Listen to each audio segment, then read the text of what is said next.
So hello guys, this is a small IoT setup. So as you can see, this is Node MCU, right? It is connected to a Wi-Fi which we have configured at the time of entering the uploading the code.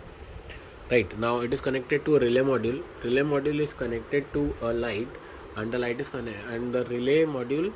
One wire is connected to the light, and second is connected to the electricity. Right, we are passing a 240-volt supply input to the relay. Okay, and the negative part is connected to the board directly. Now we have an application. You can see now if we just with by clicking this, you can check the light will be turned off and on. The light is on, now the light is off, right? This is one way to create IoT application. This was just a demo example for creating an IoT application and connecting it with internet, right? Now the same setup is being controlled by Google also. If we just go here and just we need to say, hey Google, switch on the light. Hey Anal, turning on light. Thank you.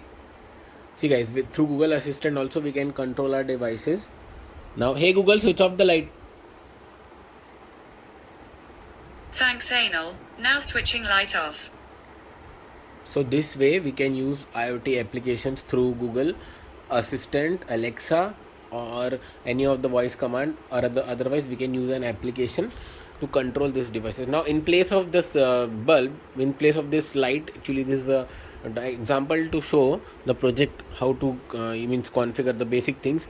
Now we can connect our normal directly applications also, like cooler, AC, or we can connect our light, fan, whatever. The same wire which is connecting to this light can be connected directly to your switches also, so that you can use this things to automate your home. So there are n number of applications where you can use this type of automation.